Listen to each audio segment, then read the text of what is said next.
The Selfish Path to Romance. Download Chapter 1 for free at drkenner.com. This is a question that I received from somebody. I think a lot of us have been in this boat and we don't like it. Not with the specifics, but we've all used the silent treatment at times, and we haven't liked doing that. Well, this woman does it in spades. So this is from Melinda. See what you think about this and put your mind in its thinking gear. What advice would you want to give her? Pretend that you're one of her daughters or her fiancé. Dear Dr. Kenner, I'm a 33-year-old mom of 2 good girls. Now, her girls are probably in their teens. Now, one of them is at least 19. She said, I have a great fiancé. I had one of my daughters at age 14, but I still managed to achieve a career as a registered nurse.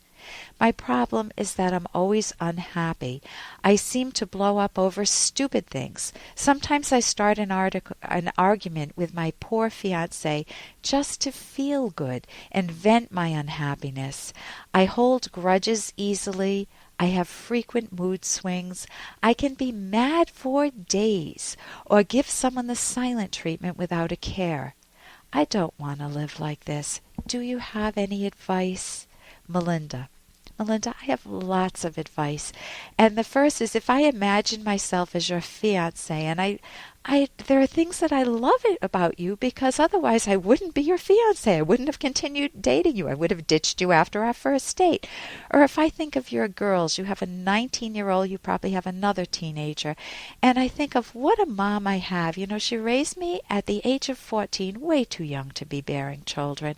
And she still was able to go out and get a career for herself. You know, there are things to admire about my mom. If I were one of your daughters, I would say, you know, there's a lot good in my mom. I hate it when she gives me the silent treatment, and she can be mad for days, and she holds grudges. I can do something little and she gets so upset she's not able to keep a sense of proportion. So the advice, if I were your daughter, I would say, Mom, learn how to relax. That might be the simple term. So your fiancé, will you value yourself? Will you see the good in yourself?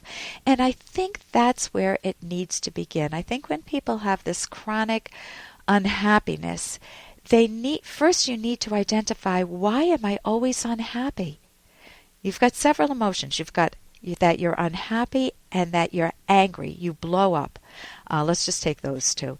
The fact that you're unhappy means that you're not achieving your personal values, or at least not in some important areas. So you do want to identify what those areas are, and they may be character values. And obviously one of them is you don't want to live with this very negative attitude in life, and you want to change that. Well, change is possible.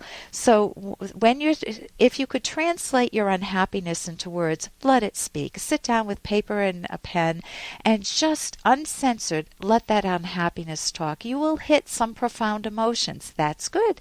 You can also see a therapist who could help you with this. You could go to my website. There's a link to the cognitive therapy website, or you could go directly there, academyofct.org. My website is drkenner, drkenner.com. But when you're feeling that unhappiness, you want to start looking for a life preserver, which is the values, the goodies in life, your 2 girls, your great fiancé. Why do you get angry over stupid things? Well, that's obviously the tip of the iceberg. You recognize them as stupid.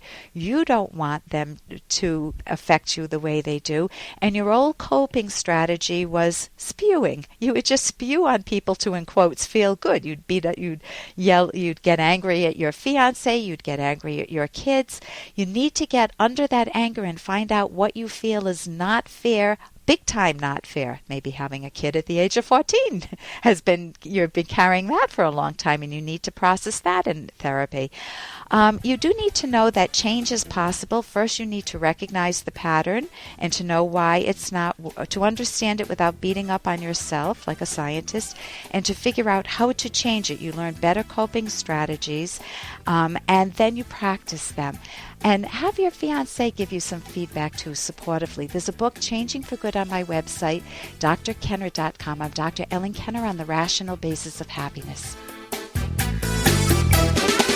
Here's an excerpt from The Selfish Path to Romance, the Serious Romance Guidebook by clinical psychologist Dr. Ellen Kenner and co-author Dr. Edwin Locke. Don't be confused by thinking that sacrifice simply means being considerate with goodwill toward others. Treating your partner with kindness, tenderness, consideration, and generosity does not require sacrificing what you value. Unless you do not actually value your partner, you'll want to treasure your partner and those you care for because they are a selfish value to you. Happiness, whether in romance or in any other realm such as work or friendship, is impossible to achieve by sacrificing because happiness stems from the achievement of one's rational values, not from giving them up. The code of sacrifice promises happiness by advocating a contradiction, the demand that one give up that which makes happiness possible.